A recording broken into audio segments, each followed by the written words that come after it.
Welcome to Soundarya vlogs. Hi எல்லாருக்கும் வணக்கம். இன்றைக்கி நம்ம என்ன பார்க்க போகிறோம்னா சௌச்சௌ கூட்டு எப்படி பண்ணுறதுன்னு தான் பார்க்க போகிறோம். சௌச்சௌ பார்த்திங்கன்னா உடம்புக்கு ரொம்ப நல்லது. அதோடு பார்த்திங்கன்னா இந்த சௌச்சௌ கூட்டு பார்த்திங்கன்னா டக்குன்னு ஈஸியாக குயிக்காக முடிச்சிடலாம். நம்ம எங்கேயா வெளில போனாலோ இல்லை வெளில போயிட்டு வந்து செய்யணும் அப்படின்னா கூட இந்த சௌச்சௌ ஒரே ஒரு காய் இருந்தால் கூட ஒரு 4-5 பேர் சாப்பிட்ற அளவுக்கு செஞ்சிடலாம். இப்போ வாங்க எப்படி பண்ணுறதுன்னு பார்க்கலாம். அதுக்கு ஃபஸ்ட்டு இந்த மாதிரி சௌச்சௌவில் இருக்க தோலை கட் பண்ணிட்டு பொடுசாக கட் பண்ணி எடுத்துக்கலாம். அதுக்கு ஃபஸ்ட்டு பார்த்தீங்கன்னா ஒரு குக்கர் எடுத்துக்கணும். குக்கர் எடுத்துகிட்டு அதில் துவரம்பருப்பு பாசிப்பருப்பு ரெண்டுமே சேர்த்துக்கிறேன். நான் பார்த்திங்கன்னா ரெண்டும் சேர்த்து ஒரு பவுலில் தான் எடுத்துருக்கேன். ஏன்னா பருப்பு பார்த்திங்கன்னா எப்பயுமே நம்ம பருப்பு வச்சாலோ இல்லை சாம்பார் வச்சாலோ இந்த மாதிரி கூட்டு வைக்கும் போது துவரம்பருப்பு பாசிப்பருப்பு ரெண்டும் சேர்ப்போம்ல. பாசிப்பருப்புலாம் பார்த்திங்கன்னா டைம் ஆக ஆக பார்த்திங்கன்னா நம்ம கொஞ்சோண்டு வச்ச மாதிரி தான் இருக்கும். ஆனால் டைம் ஆக ஆக அது ஊறி நல்லா நிறையா இருக்க மாதிரி இருக்கும். அதனால் ரெண்டும் சேர்த்து நான் ஒரு கிண்ணத்தில் கொஞ்சம் சேர்த்துருக்கேன். இப்போ இதை கழுவி எடுத்து வந்துடலாம். இப்போ பார்த்திங்கன்னா பருப்பை நல்லா கழுவி எடுத்து வந்தாச்சு. அதில் வெங்காயம் சேர்த்துக்கலாம். இப்போ அதுலேயே ஒரு பெரிய தக்காளியாக ஒன்று சேர்த்துக்கிறேன். இப்போ அதுலேயே நம்ம பொடுசாக கட் பண்ணி வச்சுருக்க சௌச்சௌவையும் சேர்த்துக்கலாம். நான் பார்த்தீங்கன்னா பசங்க சாப்பிடுவாங்கன்னு சொல்லி ஒரே ஒரு பச்சை மிளகாய் மட்டும் கீரி சேர்த்துக்கிறேன். இப்போ இதுலேயே ஒரு 3/4 ஸ்பூன் அளவுக்கு மஞ்சத்தூள் சேர்த்துக்கலாம். இப்போது அதிலே கட்டி பெருங்காயம் பார்த்திங்கன்னா நான் ஒரு சின்ன பீஸாக ஒன்று சேர்த்துக்கிறேன். அது பார்த்திங்கன்னா நீங்கள் தூள் பெருங்காயம் சேர்த்துக்கலாம், கட்டி பெருங்காயம் சேர்த்துக்கலாம். கட்டி பெருங்காயம் பார்த்திங்கன்னா தூள் பெருங்காயத்தை விட ரொம்ப நல்லதுங்கிறதுனால நான் இது சேர்த்துக்கிறேன். ரெண்டுமே உடம்புக்கு நல்லது தான். இருந்தாலும் இந்த கட்டி பெருங்காயங்கிறது வாசனை நல்லா கொடுக்கும், உடம்புக்கு நல்லது. இப்போது அதுலேயே ஒரு 1/2 ஸ்பூன் சீரகம் சேர்த்துக்கலாம். இப்போது அதுலேயே ஒரு 1/2 ஸ்பூன் அளவுக்கு மிளகு சேர்த்துக்கலாம். இப்போது இதில் இது மூழ்கிற அளவுக்கு தண்ணி சேர்த்துக்கலாம். கூட்டு பார்த்திங்கன்னா ரொம்ப தண்ணியாகவும் ஆகிடக்கூடாதுங்கிறதுனால ஓரளவு மூழ்கிற அளவுக்கு தண்ணி ஊற்றி இப்போ ஒரு 3 விசில் விட்டுடலாம். இப்போது ஸ்டவ் ஆன் பண்ணிடலாம். ஸ்டவ் ஆன் பண்ணி குக்கரை எடுத்து வச்சிடலாம்.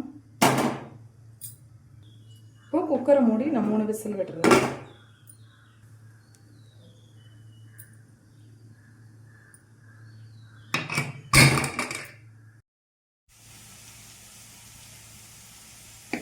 இப்போ பார்த்திங்கன்னா 3 விசில் விட்டு இறக்கியாச்சு. நல்லா வெந்துடுச்சு, குழஞ்சிடுச்சு பாருங்க பருப்புலாம்.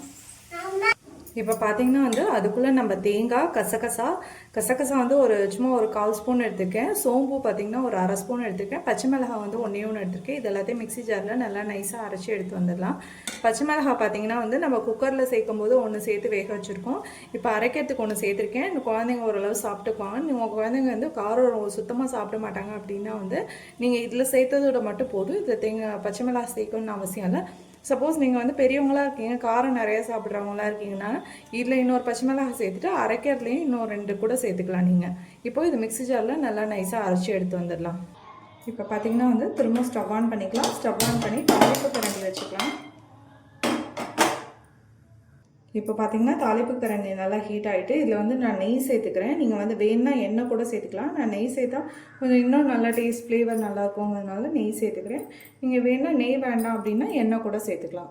இப்போ பார்த்தீங்கன்னா நெய் நல்லா ஹீட் ஆகிட்டு இதில் கடுகு உளுத்தம்பருப்பு சேர்த்துக்கலாம்.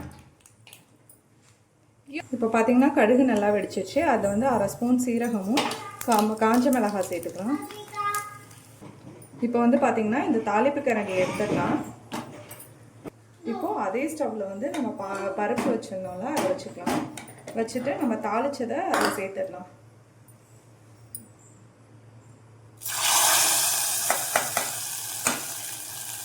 இப்போது நம்ம தாளித்ததை சேர்த்துட்டு நம்ம தேங்காய் பேஸ்ட் அரைச்சி வச்சோம்ல அந்த பேஸ்ட்டையும் சேர்த்துக்கலாம். அப்படி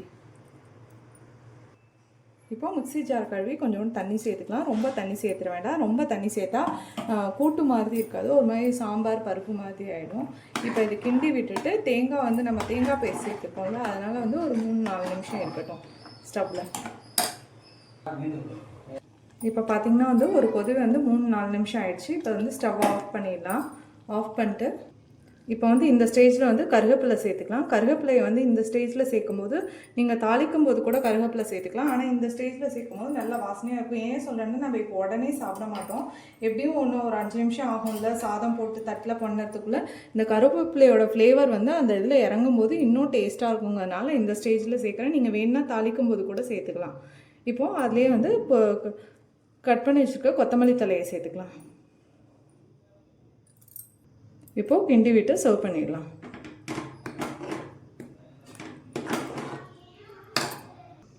இப்போ பார்த்திங்கன்னா வந்து நம்ம சௌச்சௌ கூட்டு வந்து சூப்பராக ரெடி ஆகிடுச்சு. இது வந்து சாதத்துக்கு ரொம்ப டேஸ்ட்டாக இருக்கும். இந்த சப்பாத்திக்கெலாம் இதை சாப்பிடும்போது ரொம்ப டேஸ்ட்டாக இருக்கும். இது வந்து எப்படி சொல்கிறதுனா வந்து இது சௌச்சௌங்கிறது உடம்புக்கு ரொம்ப நல்லது.